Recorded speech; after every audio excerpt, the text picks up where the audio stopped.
Welcome to Chronos Quality. If you are involved in operations, manufacturing, or continuous improvement, there is a very high chance that you have already experienced this situation. A 5S program is launched with enthusiasm.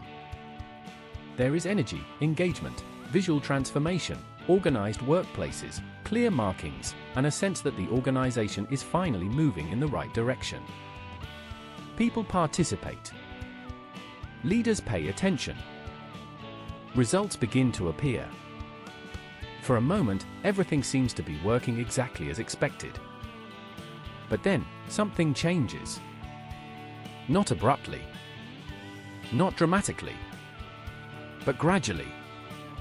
The rhythm slows down. Priorities begin to compete. Standards start to weaken. And without anyone clearly noticing, the system begins to deteriorate. And eventually, the conclusion appears. 5S does not work here. But what if that conclusion is completely wrong? What if the problem is not the tool, not the people, and not even the effort? What if the real problem lies somewhere else? In this video, we are going to explore exactly that. There is a paradox at the heart of most 5S implementations. And it is surprisingly simple. Most 5S programs do not fail because they start badly. They fail because they start well, and cannot sustain that performance over time. This is the paradox. A strong beginning creates the illusion of a successful system. But initial success is not sustainability. And sustainability is the only thing that truly matters. Because improvement is not defined by what happens in the first weeks. It is defined by what still exists after the initial energy disappears. In many organizations, the first phase of 5S is impressive. There are visible improvements. Workplaces are cleaner and more organized. Standards are created. Teams are engaged. And this creates a powerful perception. The perception that the implementation is successful. But this perception is often misleading. Because what we are seeing is not a system. We are seeing effort. And effort, without structure, is temporary. After the initial phase, reality begins to reassert itself. Daily operations demand attention. Production pressure increases. New priorities emerge. Unexpected problems appear. And without a structured system to protect and sustain the improvements, the organization naturally returns to previous patterns. Not because people want to go backwards, but because the system allows it. And in the absence of structure, the default behavior always wins. At this point, it is important to make something very clear. 5S is not the problem. The principles of 5S are solid. They have been validated across industries, countries, and decades. The problem is not the methodology. The problem is how the methodology is implemented and managed. In many cases, 5S is treated as a cleanup initiative, a visual organization project, a preparation for audits, or a short-term campaign.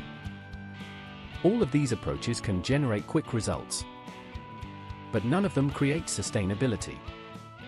Because sustainability does not come from isolated actions. It comes from a structured system of execution.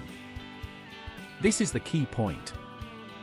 Most organizations do not fail because they lack tools. They fail because they lack method. There is no defined rhythm.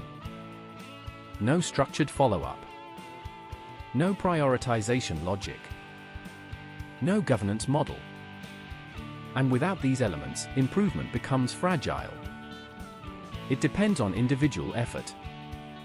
It depends on temporary motivation.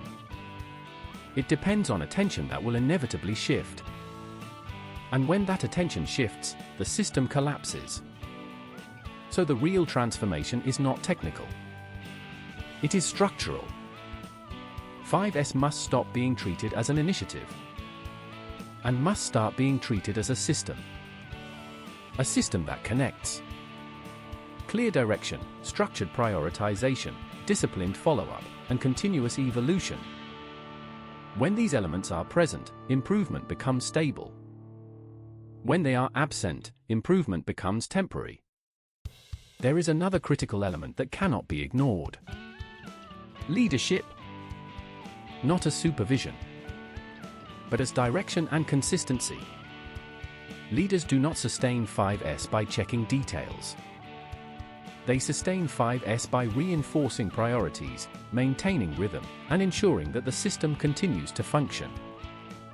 Without leadership alignment, even the best designed system will struggle. With leadership alignment, even simple systems can produce powerful results. At this point, the discussion changes. The question is no longer, how do we implement 5S? The real question becomes, how do we sustain 5S in a real operational environment? Because sustaining requires structure, discipline, visibility, and consistency over time. And this is exactly where most organizations are not prepared. In this series, we are not going to focus on explaining what 5S is. You already know that. Instead, we are going to focus on something far more relevant. How to transform 5S into a structured, disciplined, and sustainable system. A system that works in real operations. A system that integrates people, processes, and leadership. And a system that turns improvement into culture. Because in the end, improvement is not about starting. It is about sustaining. It is about ensuring that what was built continues to make sense over time. And that does not happen by chance. It happens by design. If you want to move beyond theory and understand how to sustain improvement in your organization, subscribe to the channel, activate notifications, and follow this series. And I would like to ask you something. Have you ever seen a 5S program start strong and then slowly disappear? Share your experience in the comments.